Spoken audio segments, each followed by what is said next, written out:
Hi, everybody. I'm Donna Norris. I'm Soul Level Intuitive, a psychic medium, and an animal communicator at the soul level as well. Welcome to my channel. If you're new here, thanks for joining. If you're coming back, thank you for supporting us. And if you like what you see with this series or any of the other videos, please hit like and subscribe. We'd really appreciate that. So with that said, this particular video is part of my Awakening Journey series. And that is where I try to spotlight some of the amazing people, mystics, tarot, mediums, different people from all different walks of this world, and talk about how they got into it. You know, what's their backstory? You know, what is it that made their heart sing with what it is that they bring to offer? And my hope from doing that is that, you know, by seeing all the different many paths there are to this journey, that perhaps you'll find one that resonates with you or more than one, that sparks, that kindles that spark in you to follow your heart, do what makes your heart sing, pursue your own interests at a deeper level. We need light, right? We need more light workers. So we're all in this together. So whatever I can do to help encourage and inspire you. That's why we're here. Both of us are here. And with that, I would love to introduce my friend Afefe TYEHIMBA. Is that did I pronounce it correctly? Afefe TYEHIMBA. TYEHIMBA. TYEHIMBA, pardon me. No And worries. Afefe is a certified tarot reader, among other things, which I will let her get into as she continues with the story of her journey. And I will turn it now over to her. Afefe, please let us know a little bit about you and how you came to be in this world. We'd be here a really long time, Donna, if I if I gave you the Not the whole planet. right now. Like how much time do we have? But I would like to share, especially because I love your opening and I love what you're doing with this series. I do think that we are here to shed light and share light and to inspire one another to, however we're showing up in the world, to just be comfortable with that. And because we need connection, we really do need connection, now more than ever, especially at this time in our history. So I love, again, I really kudos to you for doing this series. For me, for those who are not familiar with me, my background is about as mixed up. Talk about a gumbo. My background is a straight up spiritual gumbo. Um, I started on a spiritually.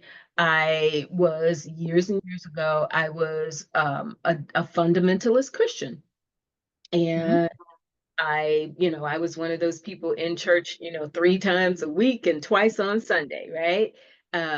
And what happened was, over time, I just didn't feel full. My soul just didn't feel full. I didn't feel fed. I just kept feeling yearning, like there's something that I'm missing. There's something that I'm not getting in the Right. traditional. And so I started doing some reading and I started experimenting. And I've shared this story on my website, but a real turning point for me was I was doing a story for the newspaper I worked for at the time in North Carolina, in Raleigh, uh, on Mhm. a, on a historic Black cemetery that had been overrun. Nobody knew it was there. It was in this extremely wealthy enclave of called Cary.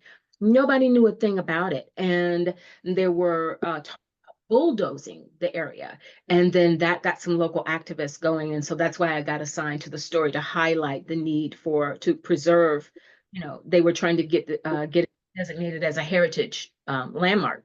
Well, one of the people that I interviewed for the story turned out to be an African shaman, and we started talking, and he goes, would you like to have I'll give you a reading one day. So, my Christian faith kicks in and goes, oh, you can't do that. You're never supposed to step outside of the four walls of the church. But something, again, that yearning, and something said, do it. And so I did. And then based on that reading, I went and started studying everything that I could find on African spirituality, from the continent of Africa, Brazil, Cuba, Trinidad, you know, Right. um, And I was absolutely fascinated because what I learned, spiritual awakening, that many of the initial traditions in the specifically Black church sort of morphed out of traditions that came out of slavery. But so there was a way to honor your heritage, but they were doing it strictly within a Christian framework.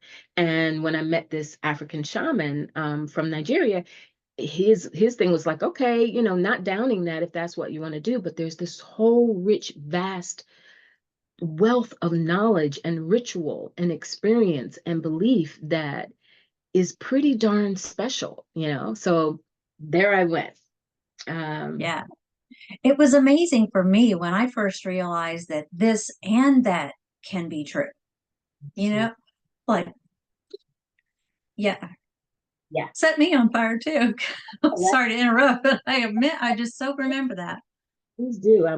I take the conversation. But yeah, so that had everything to do with opening my eyes to that awakening. And then once I did that, then I got, so at one time, straight up, like at one time within like a 3-year span, and this is overlapping. I am undergoing initiation by Cubans in Cuba, traveling to Cuba to undergo initiation in the Lukumi tradition to become a priestess. I am a part of a witch's coven, so I'm doing my Okay. goddess thing. I'm all about my goddess thing. I'm doing that. While I was Well, not because I was in North Carolina when a lot of the land of many, many Native American tribes. And so I got plugged into powwows and doing, ceremonies. The one and only ceremony I ever did that I punked out was a sweat lodge ceremony. You ever done that? no, I've heard about them, but I never have yet. I'll It say yet. it Yeah. was, yeah, right, yet. Um, Donna, it was powerful. It was moving. It was Wow. uh, to watch the preparations and the reverence that's taken with those preparations. It was an experience that I'll never forget. It's just that when you are in that enclosure and it's so dark you can't even see the hand in front of your face, and because they have to seal it off.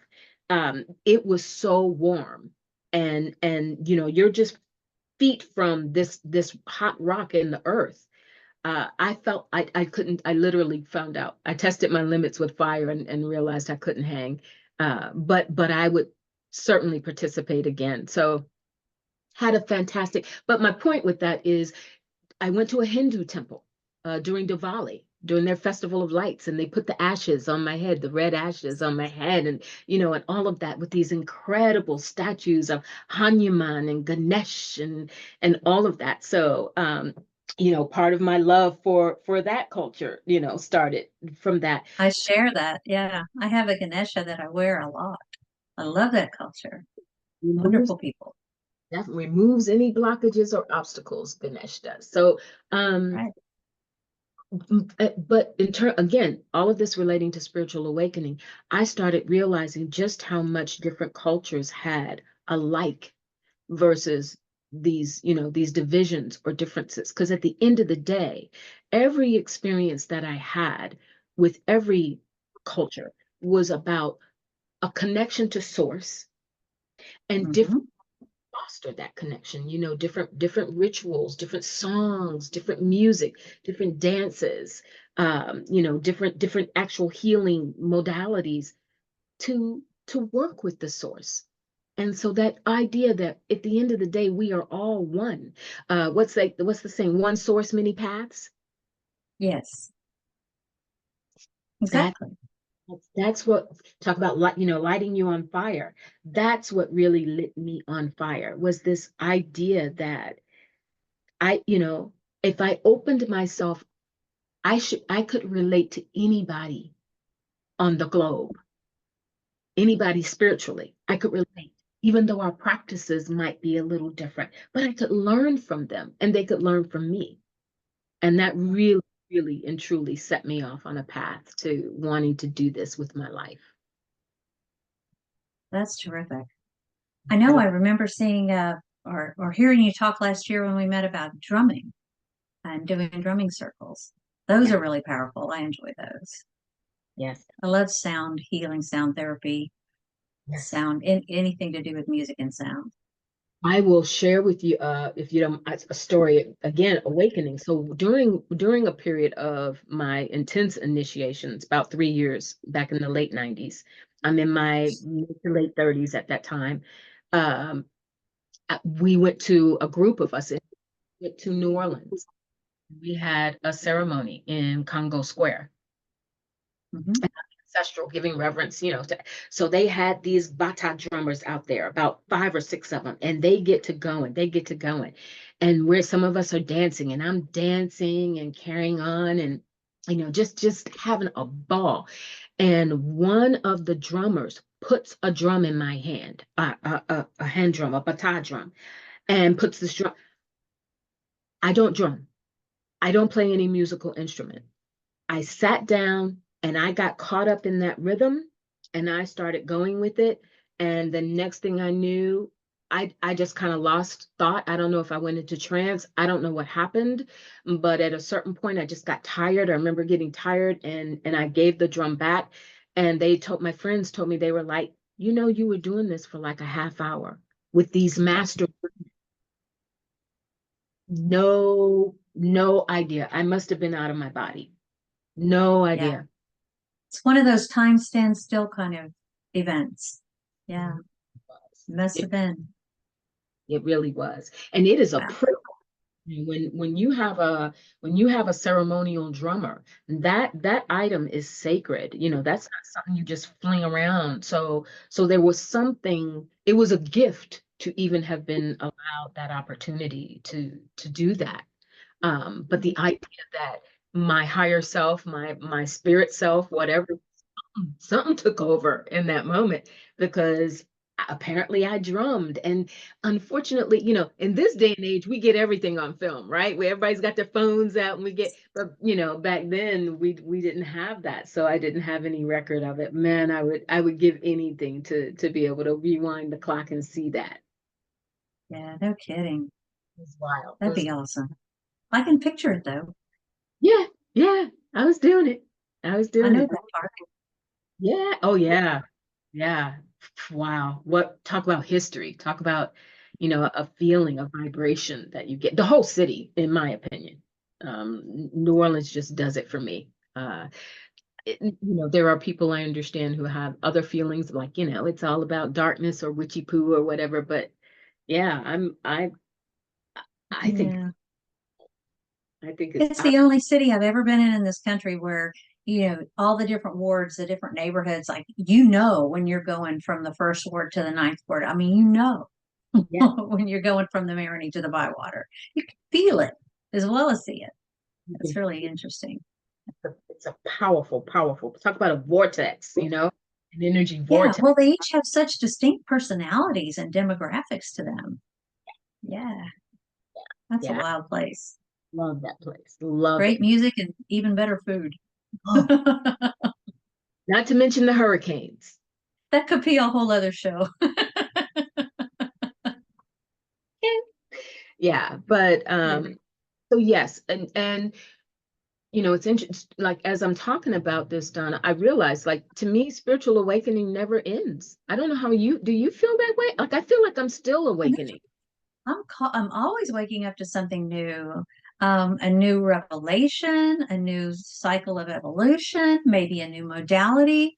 I just found out, I know someone who worked with the Star Wars era remote viewing people, that did like this drawing without ever having seen it, just get coordinates and they just drew these places and they drew all these, spy headquarters locations and stuff like that.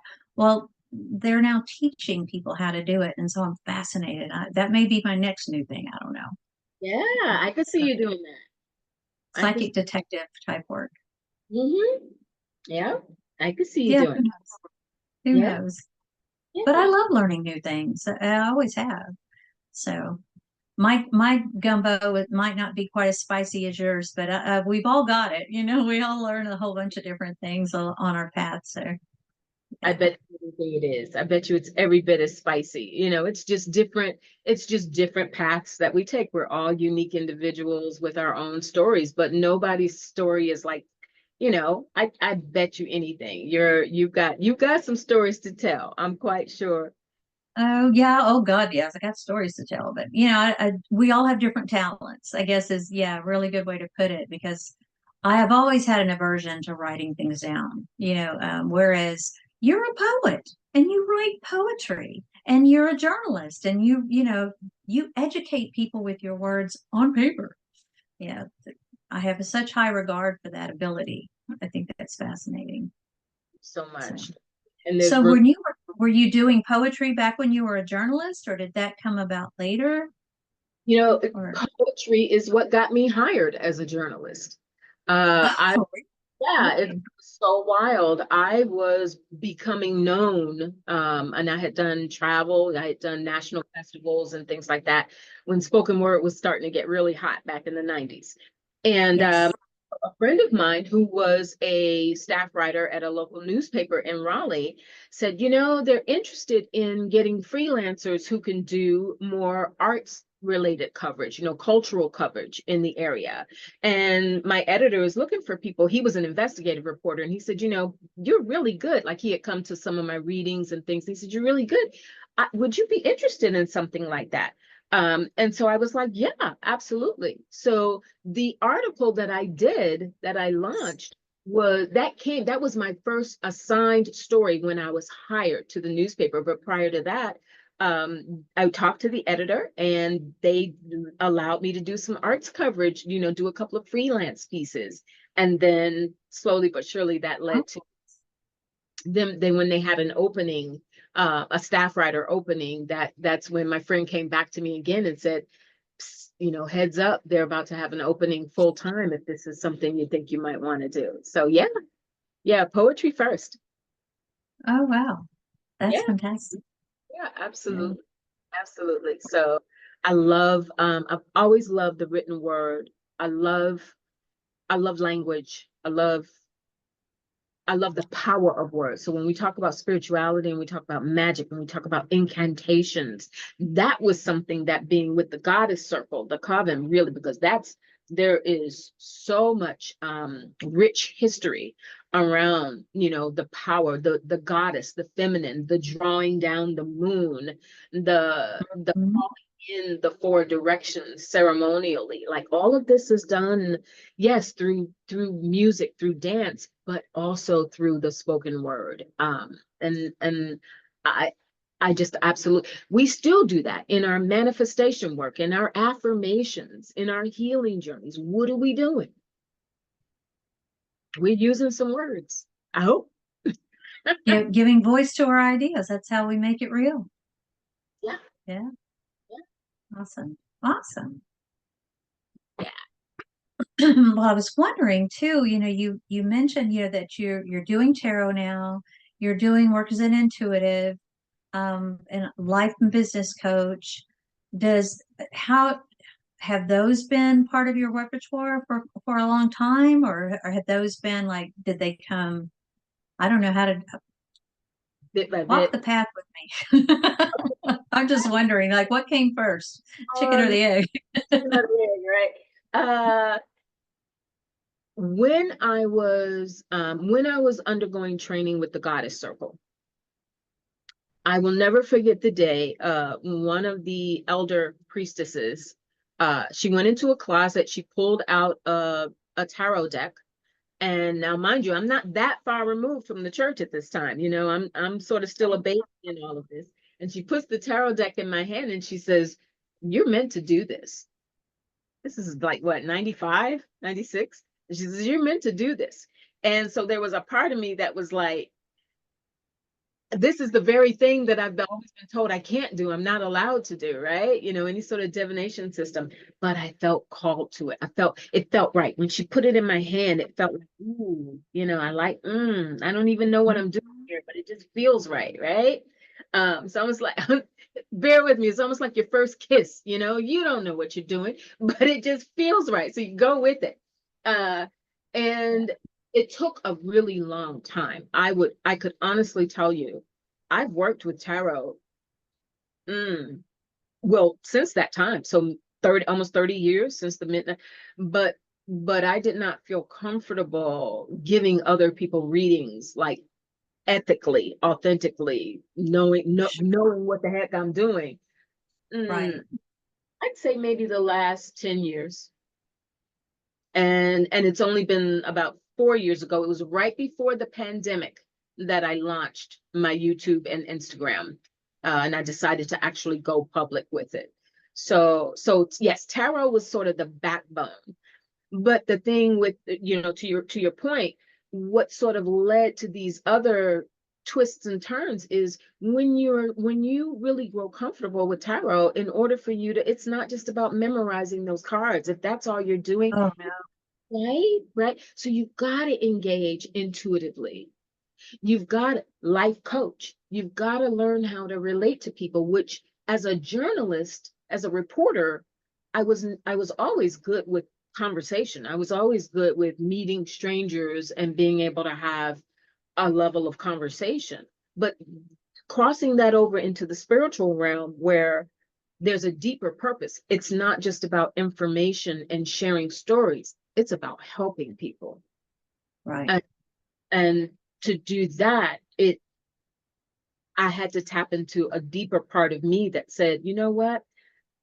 This is more than just using a skill.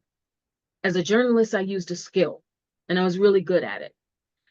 As a healer, as a priestess, because by that time, you know, as I've gone along, I've been given these titles. I've earned these titles through Sure. ceremony, and but there's a responsibility that comes with that. And it's not just about, oh, certified tarot reader. Oh, doesn't that look nice on a resume? Who cares? It's about, can I show up in a way that utilizes what I know to help somebody in whatever way I can do that?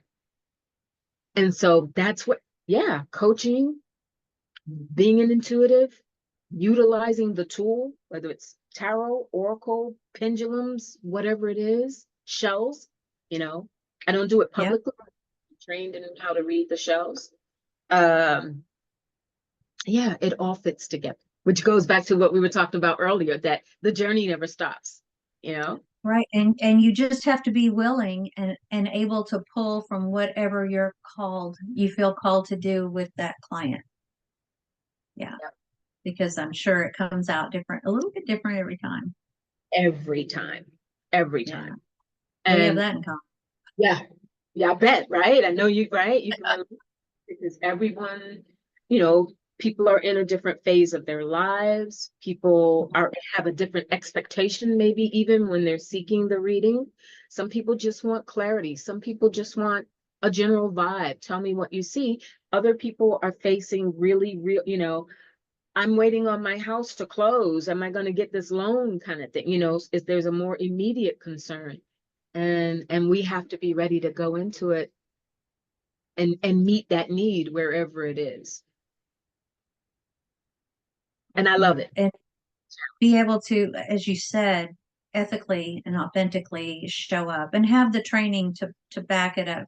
You know, yeah. Yeah, yeah, for A sure. lot of people don't realize how much training we do before we ever even try to help the general public. You know, how long we study, how much we practice.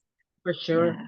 That it was over 20 years for me, you know, just reading for myself, doing parties, you know, hanging out with crowds and kind of doing swap readings and things like that. But to actually put myself out there in the public, you know, that I needed to be ready. And there were parts of me that thought, and I've done readings for people who are thinking of starting new ventures in their, you know, maybe in their late 50s or 60s, and they're like, oh, I waited too late. And I'm like, Oh, I no. nope, nope. You know, it happens when it's supposed to. So Yeah. I do I'm a feel like big it's believer in it's never too late. never, we're not on. Louise Hay is one of my heroes. She's the lady that founded Hay House. And she didn't start that business until she was 63. So, and she ran that thing for 30 years before she stepped down. Yeah, so go girl. It's not too late. One of my sheroes. That heal thyself, that thing changed my life. I thought, how novel is that? The idea that for every single issue, symptom in the body, there's a correlating underlying thing. Spiritual, yeah, thing or soul lesson or yeah, That blew my. karmic encumbrance, whatever. Yeah, I love that book. Hey, Wayne Dyer. Oh, remember when he used to come on PBS for like 4 hours? Yep, I And I, love him. oh, forget it, forget about it. Yeah. So I know he's been gone a while, but he's there. I know that he's just in the other room, right? He's just on the other side of the veil. So to me, I still use the present tense. His soul is still here. His legacy is still here. Just Absolutely, like, someday ours will be too. But for absolutely. right now, they got us. They, they are all in the mix, and they are iconic. They are icons, and they Yeah, paved the way. They paved the way for a lot of what we have happening today, and a lot of the teachings and people's ability to wrap their heads around it is rooted yes. what they did. They really did. There's a saying that we stand on the shoulders of those who come before us, and each one teach one. I think, in fact, I think. Oh no, I have it on my website. We rise by lifting others, I think is one of my mantras or my mottos. But that's what they did. They paved the way for people like you and I to be able to do what we're doing in a more accepted environment. You know. Right.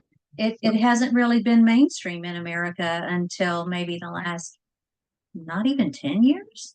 Whereas in other parts of the world, it's totally part of day-to-day life. Yeah, it's what they But do. now, we're a little behind, but we're catching up. Americans, I mean. Getting it. Yeah. But for all So of we I was just going to add, for all of the horrors that the pandemic brought on us as a society, as a global world, I do think that there was a shift, a drastic shift in spirituality. Certainly, and I know because I've researched it, tarot exploded during the pandemic. Exploded. Like the figures in the market holistic, because people were searching for answers. They couldn't go to their traditional churches and fellowship and whatever else they've been doing. And so to use a tool like that, like absolutely, there was no turning back right around 2020. right. It's Yeah, good. I think it's all for the best, all for the best. because it's just another path to source, that gateway, if you will, to Yeah, get to source. They work with us however they can. absolutely. Our Absolutely. angels, our guides, they're always there.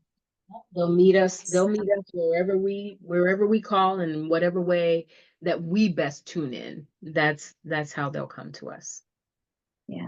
I'm glad you said that, Donna, because talking about again spirituality, and the whole point of part of the series is I do think that a lot of people who listen to people like me or you or those who are in a public forum, they tend to think almost that if they're not getting it the way that we do, then maybe they're doing something wrong, or maybe they are lacking in some way, or they're not as open to receive in some way. And I just want to say, for anybody coming across this, and I do it in my teachings in general, is that is just not so. We all we all have a unique profile, if you want to call it that, in my opinion. We all, That's a great word. Yeah. right? And so the way that I do it is not meant to be the way that you do it, but because there's room for all of it. And Right. it's okay, it's And okay. it's all about relationship too. The people resonate with you. Some people resonate with me. Some people may resonate with someone else altogether. And that's great as long as we find, as you said, the connection. That's the most important thing. Yeah. And then the beautiful thing is when we do this, because Yeah, you know you and your psychic medium, your tremendous healing work with around pets and helping people. That is such an area that I'm not familiar with myself, but I respect that. I can only imagine how you help people, whether it is with their current situations, with pets, or pets, that have moved, crossed over, whatever that is. But there is a need for that. I don't feel that need. But at the same time, that doesn't make you over here and me over there. It means that we're light workers. We're operating in this realm. And there are going to be people with pets who want to learn to read tarot. Okay, you know? absolutely. I love reading tarot. It's not the thing that jumped out to the forefront for me, the way animal communication and mediumship have done, and Reiki. Those are big things for me. So I work with what I love most right now, but I do still love the cards. I have, one right here. They're always out. They're always around. Yeah. Yeah. Curious. What do you have? It's got to be something animal related. What was that? I didn't see it. Yeah, this one is about spirit animals. Yeah, it's one that I'll be talking about in Denver, as a matter of fact, when we go to the Connect to Empower conference next month. Oh, October. It's almost next month. Yeah. Almost. So, Okay. All right. So you're gonna work with cards at the conference? a little bit, not really in my talk, but in the workshop. For those of you who are not aware, we're going to a conference together, and it's a 2-day conference. And on the first day, we speak and, we talk and answer questions. And then on the second day, we have like little breakout workshops where we have smaller groups and do something else. And I'll be using cards in that. So, yeah. Very good. So, I know you're going to be working with something other than tarot this year, or are you going to work with tarot? Because I knew when I talked about it with Susan, we have a lot, which I love because we're building this tribe and this community that we're all becoming a part of. And so I knew there were going to be, or I sensed there were going to be a lot of people coming back this year who attended, last year. And I didn't want to keep it fresh and exciting. And I didn't want to do exactly the same thing. So yeah, this year I'm gonna be talking about how to get your mojo going. We're gonna talk about your mojo Ooh, and what we all need right. and how to really tap into that and how to utilize it and how it is distinct from manifestation and other things. So yeah, I'm excited. I'm excited. And then Looking forward to that. we'll actually be making mojo bags. We're gonna make some mojo bags. Awesome. I love it. I love it. Well, if I could, I'd like to get back to tarot for a little bit because, as I said, I used to read tarot cards all the time, and I still love them. And I know that there are lots of different types of tarot decks. They have different themes, they have different archetypes, so, I mean, they really run the gamut. So I'm wondering if when you do readings, I know you use multiple decks in your readings, which I think is amazing. But do you have any preferences in the kinds of cards that you choose for when you're doing readings, or do you let that be driven by your client, or how does that work? So it's a great question. Thank you. And a lot of people are curious about that when I do classes, tarot classes. So here's the thing. And those who know me, like I'm probably up to about 150 decks right now. I need to stop. I believe it. I'm sorry. It's bad. But to that point, to that end, so there are traditional decks. There are some people who absolutely swear by the traditional Rider-Waite deck. Gotta do, that. I think I own out of that 150, I might have one Rider-Waite, and I don't use it. It doesn't speak to me, the art, that sort of archaic artistry. So to your point, I am drawn, and I have found, and I do recommend for people who, especially if you're new to tarot, get a deck that you connect with visually. Get a deck that the pictures tell part of the story. Let the definitions of the card almost come secondary, not to diss that. Surely, if you're going to use the system, you need to respect the system and what those cards mean. But in terms of being able to relate to those cards and really start to get comfortable with them, I have found that getting a deck that appeals to you. To that end, there are like a gazillion out there. I am not particularly drawn to geometric shapes. I'm drawn to human. I want to see faces and eyes and hands and Mm. land it's like that. So I would just suggest, but then there are people who think those geometric shapes are talking to them. Like I've had, there are creators out there who do prisms and what do you call it? Fractionated light, like the And fractals.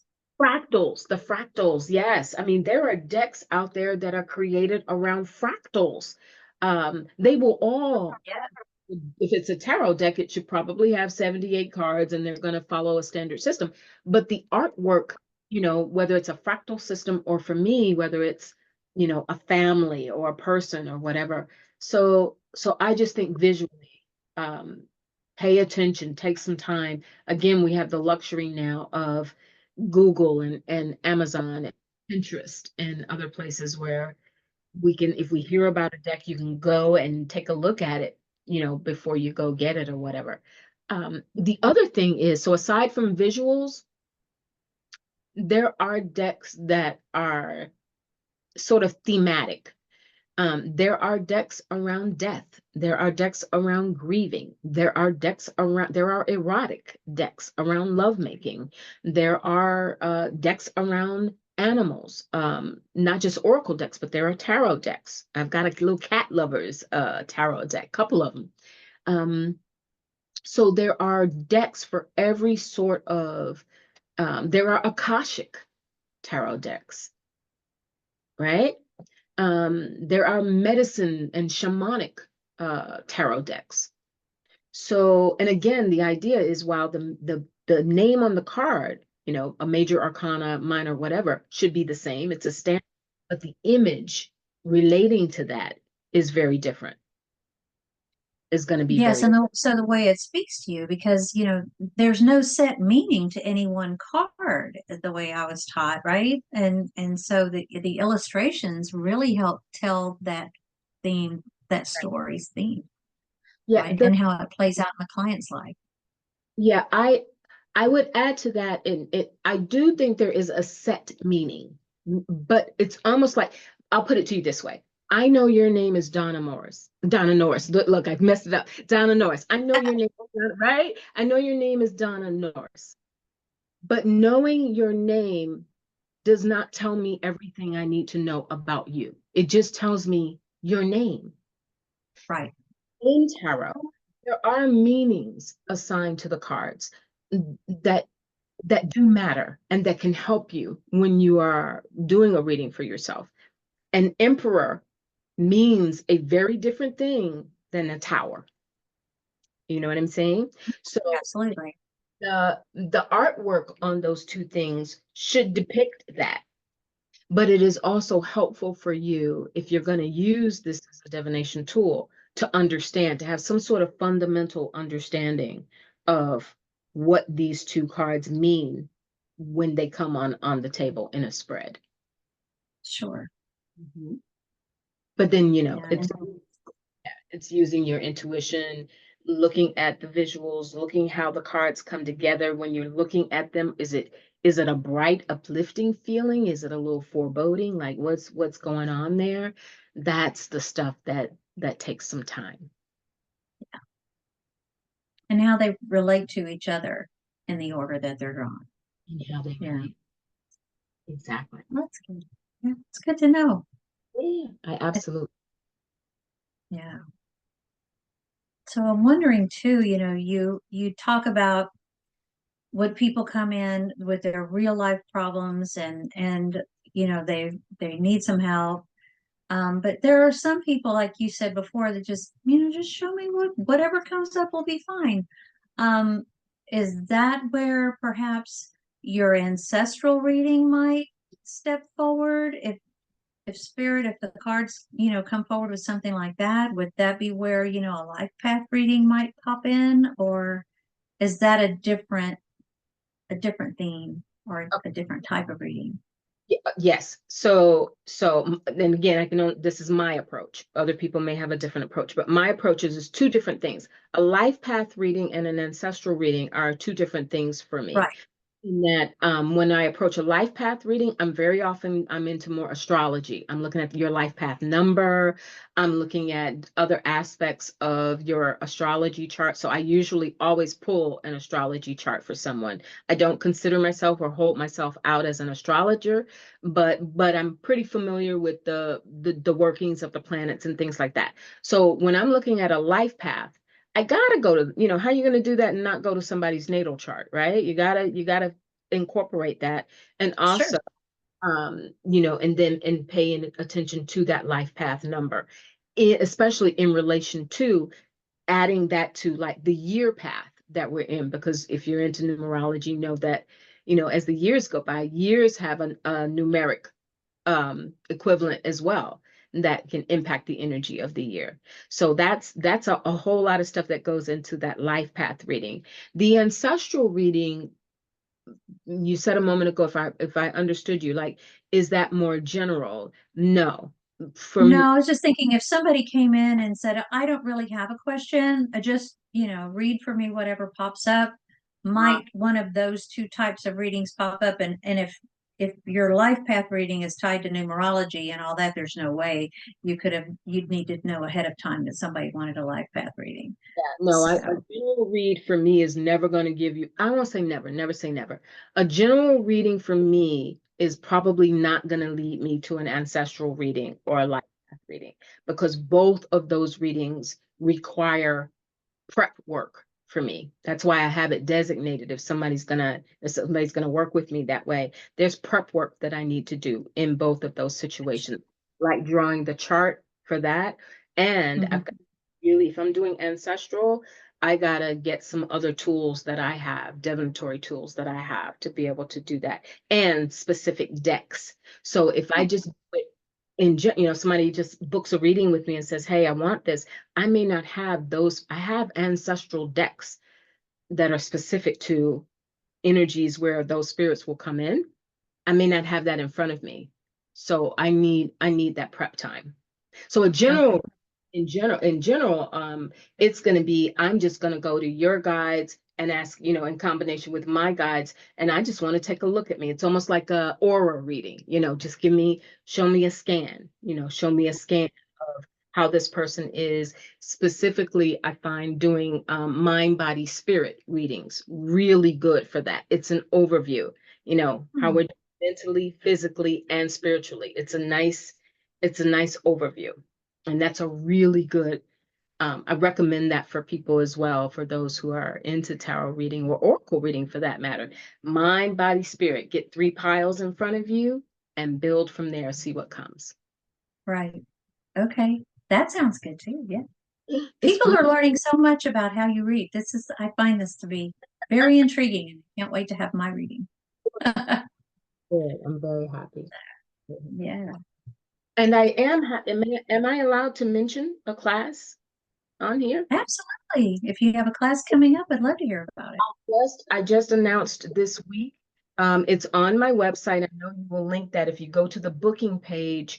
I am doing a 90-minute virtual workshop on Saturday, September 28th at 2 p.m. Eastern. And it's on what I'm calling tarot tips. So it's sort of in line with our conversation. That's what made me think about it.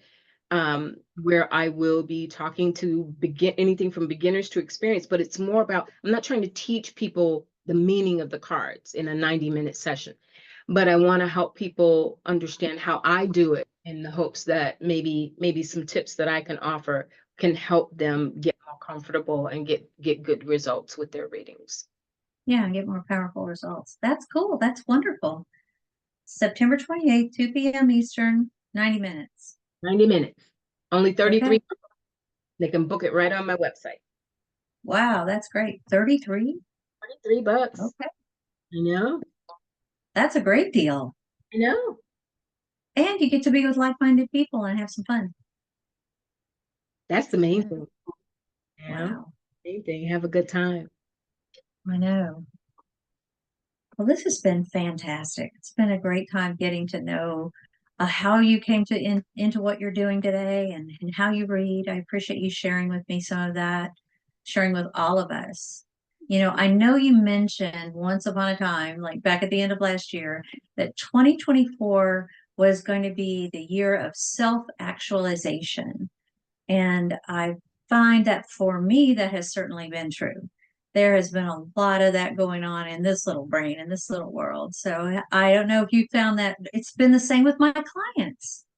Have you seen that too? I mean, everybody is ready to delve into things, start new projects, dig a little deeper. So Yes. Yes.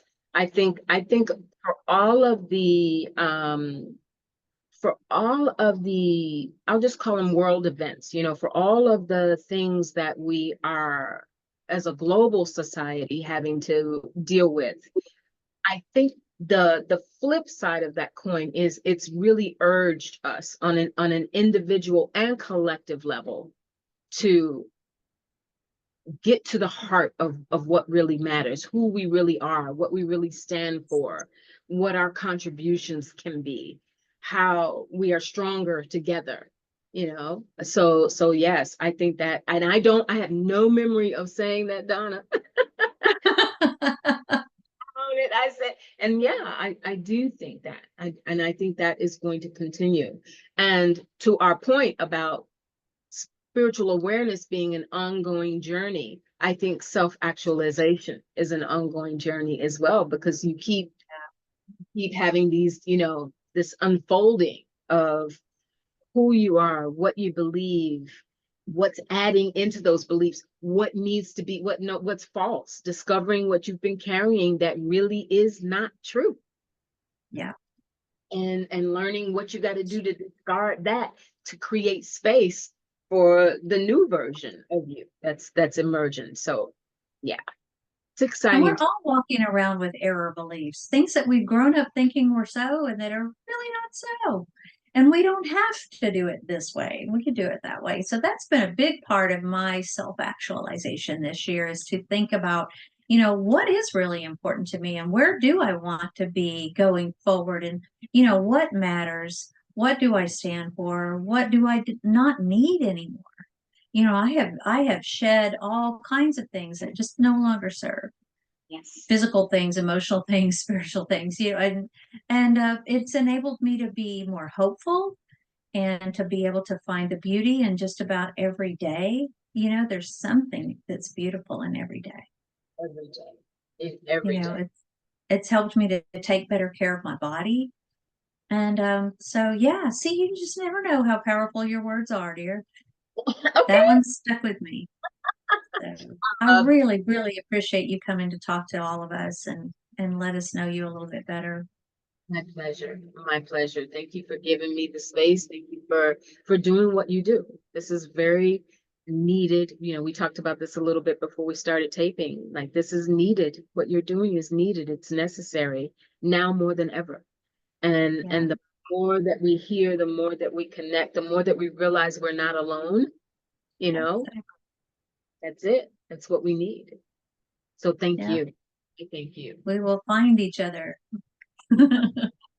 Yeah. So thank you, everyone. If you're with us till the end, and I'm sure you are, that's been a riveting conversation, in my opinion.